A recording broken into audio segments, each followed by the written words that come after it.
أمسينا وأمسى الملك لله والحمد لله لا شريك له لا إله إلا هو إليه المصير.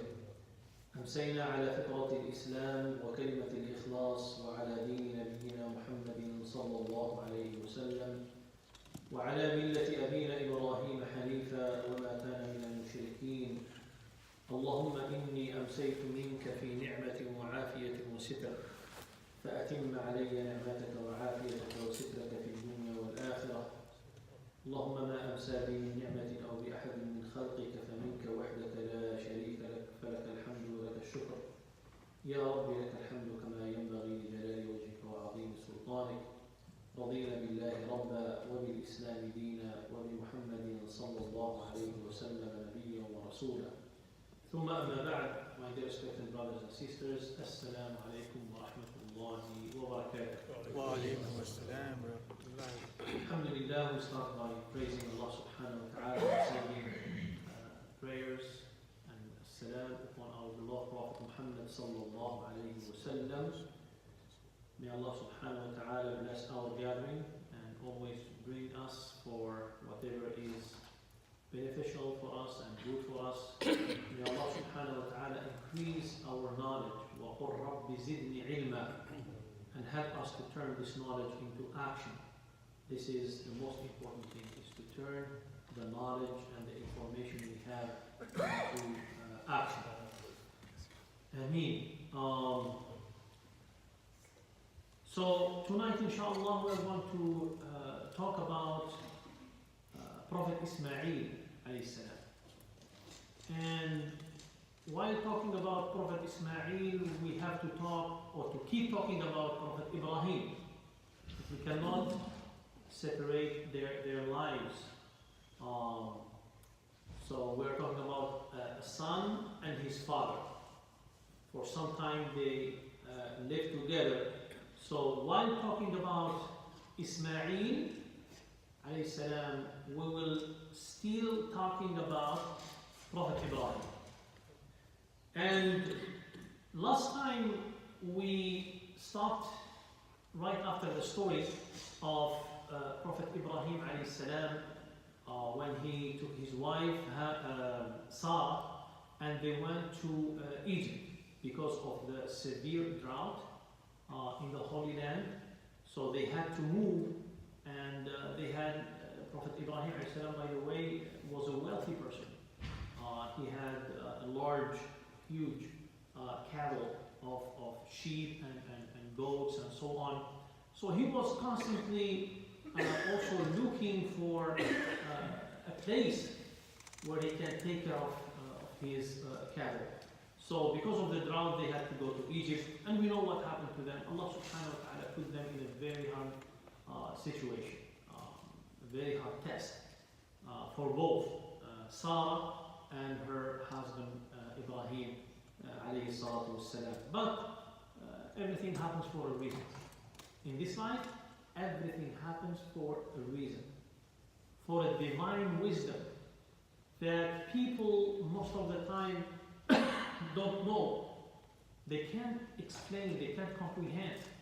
But later on in their lives, or even after their lives, generations of people come to discover the divine wisdom behind that specific incident.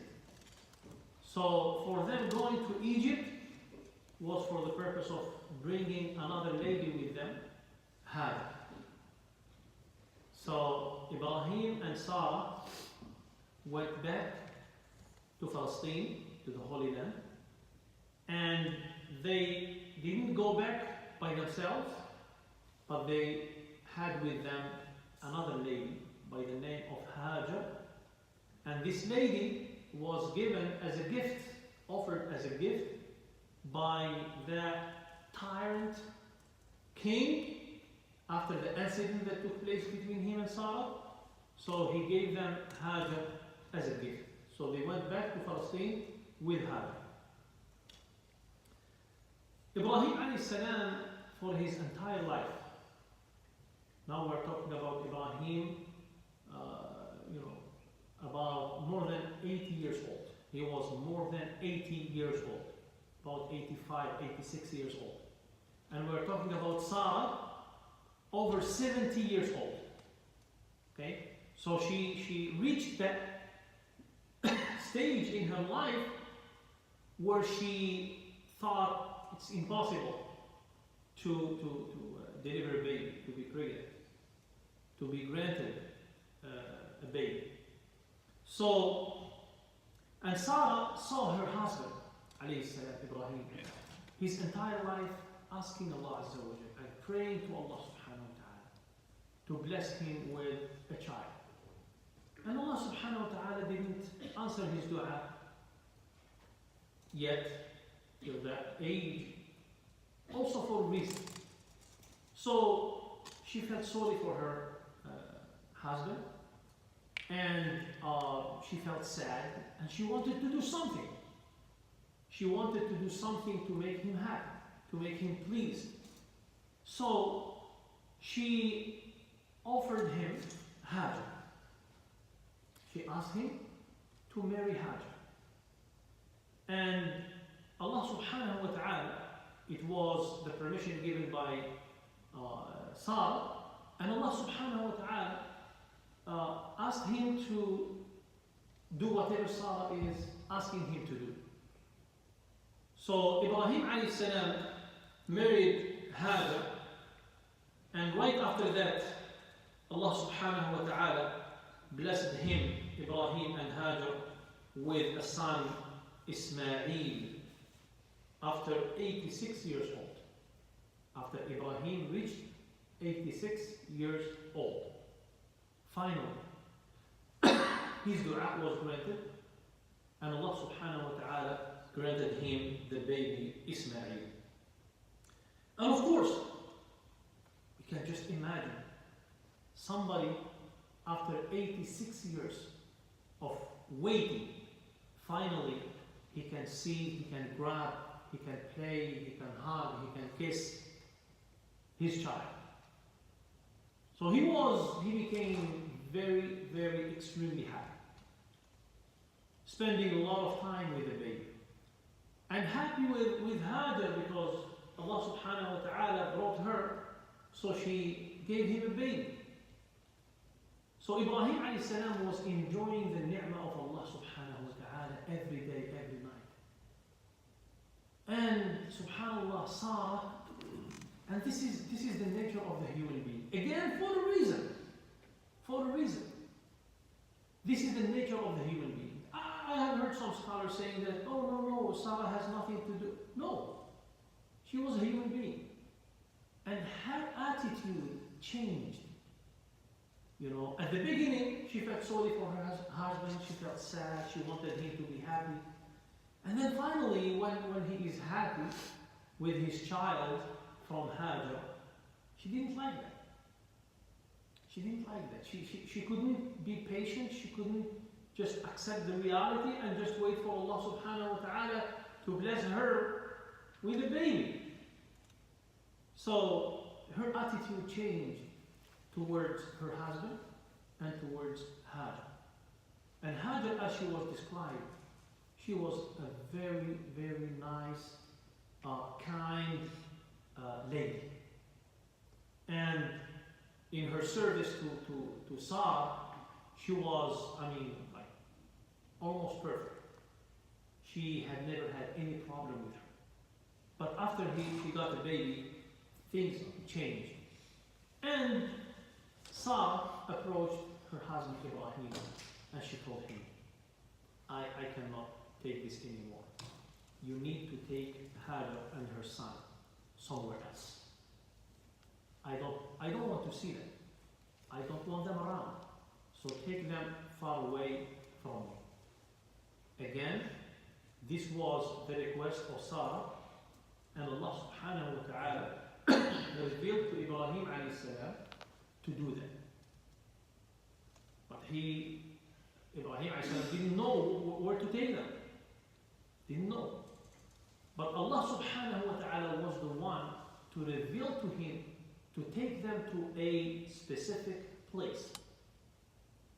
Usually the human being, in this case the father and the husband, takes his wife and his child, a baby, to a safe place, to a place where there are people, good people, a nice neighborhood where it is safe for them.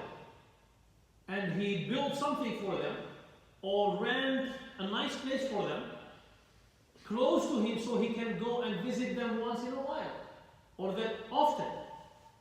But it was not the case. Amazing. Again, everything happens with a divine wisdom. And Ibrahim ﷺ took his wife Hajar and his baby Ismail, and he kept walking, taking them. I believe they were right. And he kept, moving forward and going south. Hajar had no idea, Allahu A'lam, whether she asked him or not. And even if she asked him, I don't know what kind of question or answer he would give her at that time. But the fact is, they kept walking south until they arrived to a place where there was no human being, no life, no water, nothing. Just a valley, a valley in the middle of mountains, between the mountains. So they settled there. He sat with them for Allahu A'lam, for a few minutes, for a few hours. And when he took them over there, when they arrived, Ibrahim gave her a bag of dates and a small container of water. This is all what he could offer them and live with them. And then, after they put the baby and, took some rest, Ibrahim ﷺ wanted to go back. Where? To his home in Palestine. We're talking about a month trip at that time. Walking from Palestine to where Mecca is, at that time it used to take people about a month. So he took them over there, and then he started moving back. So Hajar couldn't understand anything. She needed explanation. And she asked him, where are you going? He didn't answer her. He did not even stop and look back. He kept walking. Some scholars, they analyzed this scene, this situation. They said he didn't want to look at her and her baby because he was afraid that he will have mercy and kindness and compassion, and he won't execute the command of Allah subhanahu wa ta'ala by leaving them and going back. He didn't want to look at them, because looking at them, looking at his wife begging him and his son, a baby by himself on the ground, might prevent him from executing the command of Allah subhanahu wa ta'ala. And Hajar, in some narrations, she grabbed him from his clothes. She grabbed the rope of the camel or horse or whatever he was riding, trying to stop him, begging him, asking him, what are you doing? Are you going to leave us by ourselves here? Just one lady and a baby? There's no one. There's no water. There's no food. There's no trees. There's nothing. Aren't you afraid that wild animals might come and, kill us? What are you doing? He did not answer her. He did not even stop walking. Until she asked him a question. And that question changed the whole game. She asked him a question. Allahu amaraka bihada? Did Allah Azza wa Jal ask you to do this, commanded you to do this? At that point he stopped. He looked at her and he said yes. Once he responded, The statement came from her, straightforward, without thinking, and she said, إِذَنْ فَلَنْ يُضَيِّعَنَا. Then He won't abandon us. If Allah subhanahu wa ta'ala is the one who asked you to do this, then go. He will never abandon us. And here, subhanAllah, what kind of iman, what kind of yaqeen, what kind of tawakkul, reliance on Allah subhanahu wa ta'ala, trust, confidence. It's easy to say, right? I mean, it's easy to read it and it's entertaining. It's like a story. It's like we are watching a movie. But put yourself in the situation of that father and that husband. Put yourself in the situation of that wife, that mother. We're talking about something that we cannot even imagine. We cannot even imagine that something like that might happen to us. And it was not easy. It was not easy for Ibrahim as a husband and a father. It was not easy for Hajar as a wife and a mother to accept the situation. But their iman and their yaqeen was more powerful and stronger than everything else. When was the last time something happened to us and we felt very uncomfortable, and then we remembered Allah Azza wa Jalla, and we said to ourselves that nothing happens without a divine wisdom. Nothing happens without a reason. I've been praying to Allah. I've been reciting Quran. I've been remembering Allah. I've done my best to obey Allah subhanahu wa ta'ala as much as I could and stay away from the prohibitions as much as I could. And this is something happening to me right now. Allah knows the best. When was the last time? Often we go wild. We lose our temper. We lose our patience. And we start saying things that we know that Allah subhanahu wa ta'ala doesn't like. Hajar could easily do that. But once she knew that her husband did what he did by the command of Allah subhanahu wa ta'ala, that's it. Go, do whatever you want. Miracles will happen. When people obey Allah subhanahu wa ta'ala and have that trust and confidence in Allah, miracles happen. And this is what happened exactly. Ibrahim alayhi salam, when she told him that, still he didn't feel very comfortable. He felt that he needs to do something before he leaves them. And the best thing that he could offer at that time is a dua. Nothing else. The food, he gave them whatever he had. The water, he gave them whatever he had. Anything else? Nothing. So the only thing that he had to leave with them is a dua. So Ibrahim alayhi salam walked a little bit until he disappeared. Until he could not see them anymore. And then he raised his hands and asked Allah subhanahu wa ta'ala a wonderful dua. By the way, the most wonderful dua that we say often are the dua made by Ibrahim alayhi salam. And this is one of them.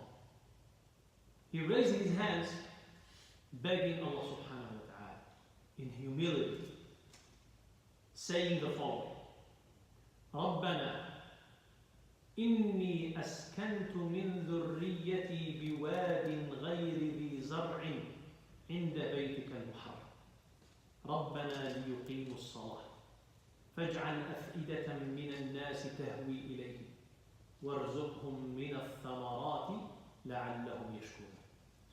A wonderful dua. And believe me, in this dua, every word has a wonderful significance. First of all, he didn't say Rabbi, he said Rabbana. He included his wife and his son.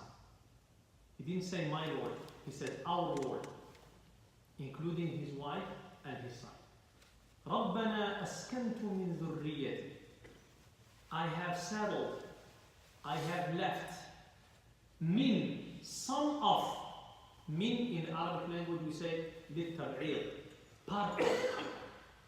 It's not all my family is here, but part of my family.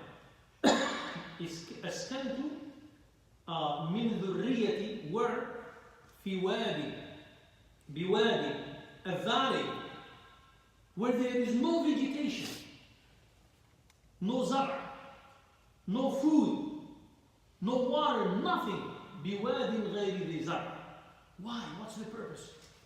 And the purpose here is amazing, if you think about it. He said, لِيُقِيمُوا الصَّلَاةِ. I brought them here, I left them here in this wild place so they can establish a salah. Why couldn't they establish salah over there? Which means that, Ya Allah, you are the one who asked me to do this. You are the one who asked me to do this. And the best and the most important thing that I want them to do and never to forget is worshiping you, Ya Allah. رَبَّنَا لِيُقِيمُوا الصَّلَاةِ. And because of يُقِيمُوا الصَّلَاةِ, reward them by something that I like to have. What is it? فَاجْعَلْ أَفْئِدَةً مِنَ النَّاسِ تَهْوِي إِلَيْهِمْ. So bring people's hearts. He didn't say فَاجْعَلِ النَّاسِ, bring people to them. He didn't want any people. He wanted the hearts of the people. Which means bring people who will love them. He mentioned the heart because the heart is the location, the origin of feelings of love, of compassion, of kindness, of mercy. Ya Allah, make the hearts of the people come to them. تهوي إليه. And Allah subhanahu wa ta'ala did that.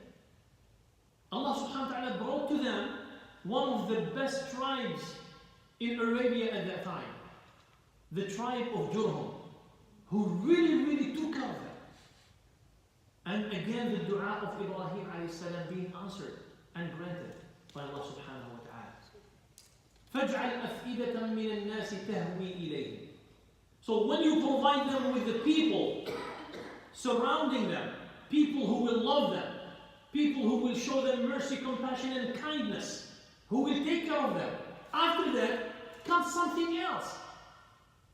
The provision. وَارْزُقْهُمْ مِنَ الثَّمَرَاتِ. And provide them, Ya Allah. Provide them from the fruits, from the food, الطيب, the pure, the nice, the delicious food, Ya Allah. Take care of them, Ya Allah.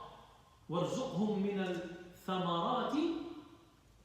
Why? What's the reason of this risk, this provision? لَعَلَّهُمْ يَشْكُرُونَ. So they may be thankful to you. Again, we see this request from Ibrahim to Allah subhanahu wa ta'ala to strengthen this relationship between his family and Allah subhanahu wa ta'ala through two things. Number one, لِيُقِيمُوا الصَّلَاةِ, and number two, لَعَلَّهُمْ يَشْكُرُونَ. Strong relationship based on as-salah and based on thankfulness and gratitude to Allah subhanahu wa ta'ala. Such a beautiful dua Ibrahim alayhi salam left to his wife and to his son Ismail. And then he left after putting his trust in Allah subhanahu wa ta'ala and knowing with no doubt that Allah Azza wa Jalla will take care of them. It's not me. I'm not a Razzaq. I'm not the one who provides. We are not a Razzaq. We do not provide our families. Allah provides everyone. We are just a sabab, the reason. Allah Azza wa Jal made us work so we can bring that food or clothes or whatever our family members need. Which means that if we leave, Allah will still take care of it. We shouldn't worry about it. What we should worry about when it comes to our family members how close they are to Allah subhanahu wa ta'ala. This is the most important thing. A risk will come to them and will keep coming to them until the last minute and second of their lives. At that point, wallahi, if the entire world sent them the best food and provision, they won't do anything with it. Why? Because their risk from Allah subhanahu wa ta'ala is over. Ibrahim alayhi salam left. Few days later, Hajar running out of food and out of water. Out of food and out of water. And the baby Ismail started crying crazy out of thirst. She didn't know what to do. She left him. Something in the dua. عند بيتك المحرم. إبراهيم عليه السلام. إني أسكنت من ذريتي بواد غير ذي زرع عند بيتك المحرم. I have left them next to your sacred, holy house. And this is an indication that Al-Kaaba existed before Ibrahim alayhi salam, by the way. And there is a narration saying that Al-Kaaba was built by Al-Malaika alayhi salam. And it was destroyed during Al-Tufan, the floods that took place during the time of Prophet Nuh alayhi salam.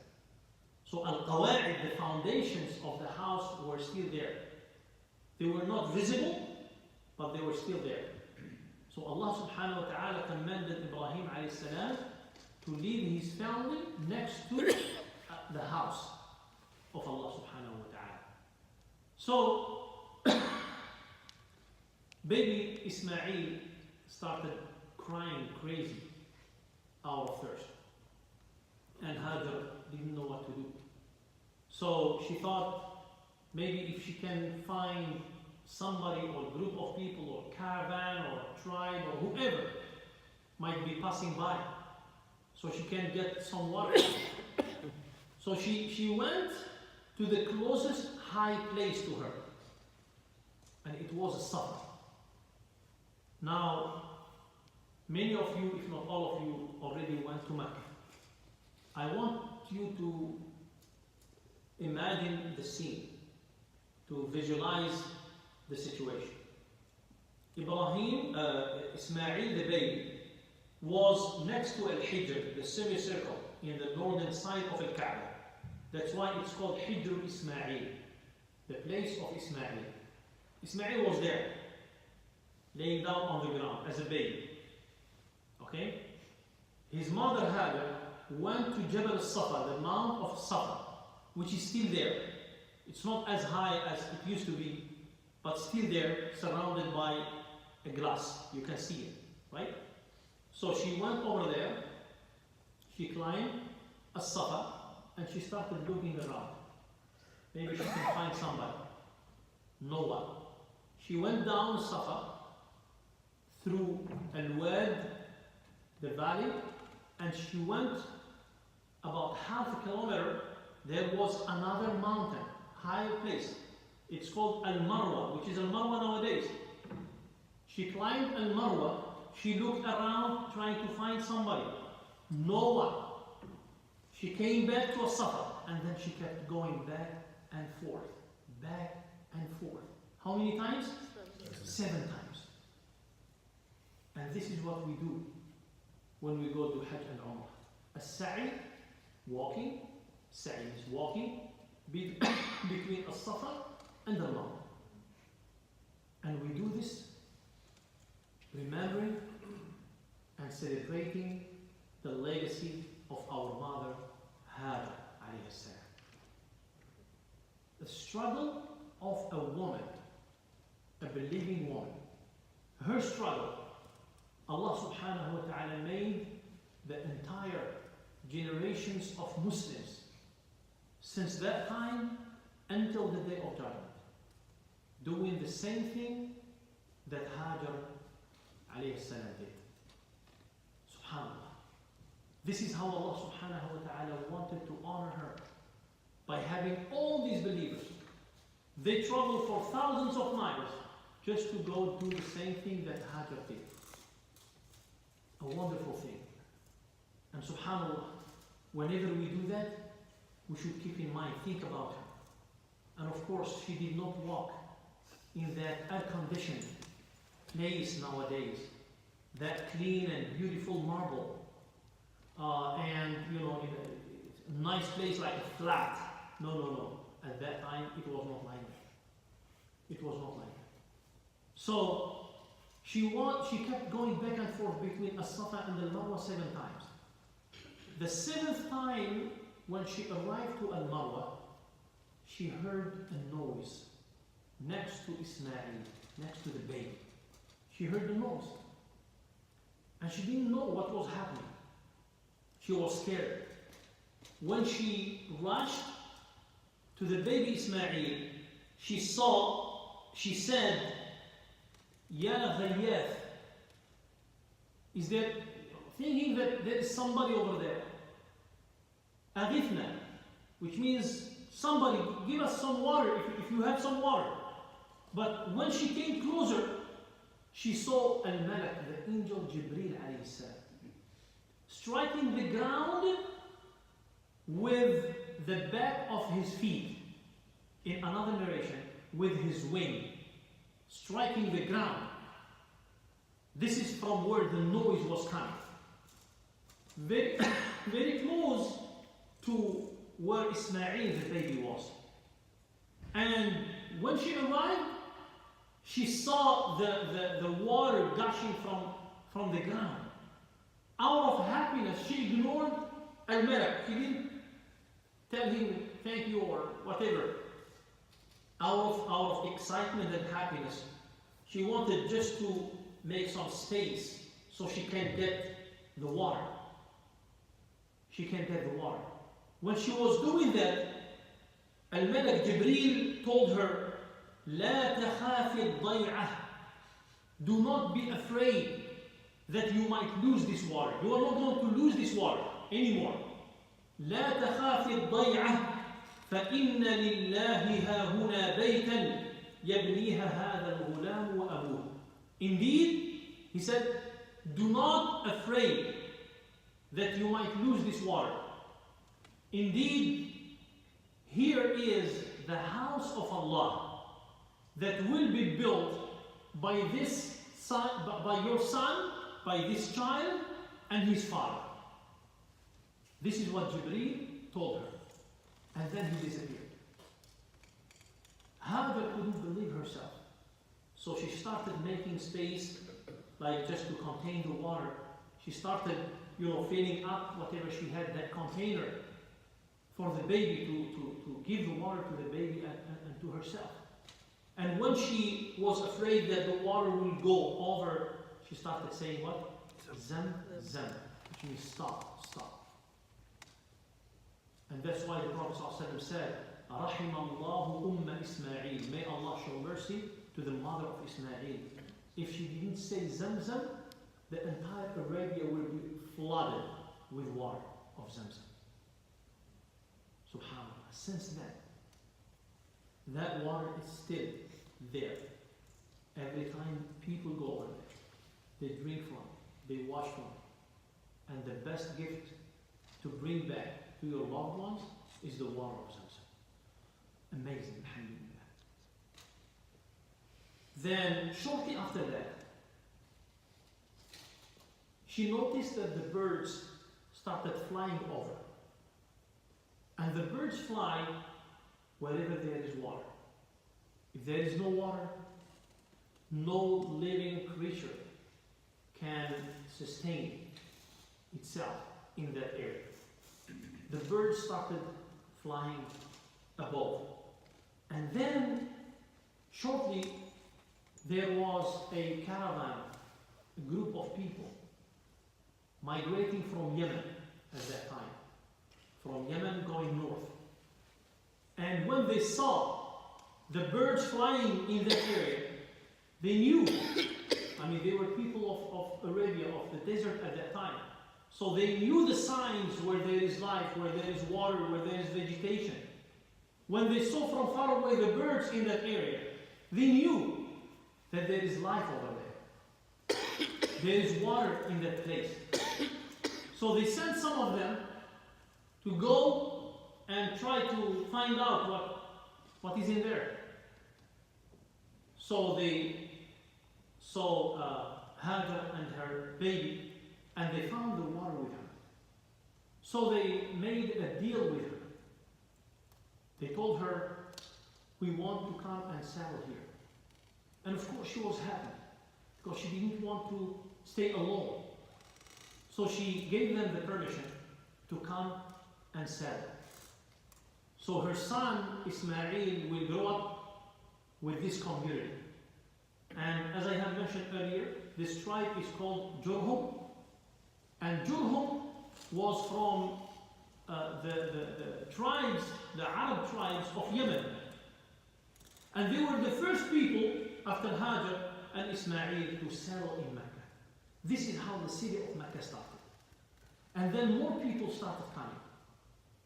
So a community was established over there, around Hajar and around Ismail. And this is the dua that Ibrahim alayhi salam prayed and requested from Allah subhanahu wa ta'ala. The best people, people who loved them, people who were kind to them, people who were merciful to them, came and surrounded them, and they started establishing the community over there. So Ibrahim alayhi salam kept visiting Hajar and Ismail once in a while. And one time he didn't visit them for a long time, for several years. And during that time, Hajar passed away. And she was buried right there, next to Al-Hijr, very close to Al-Kaaba.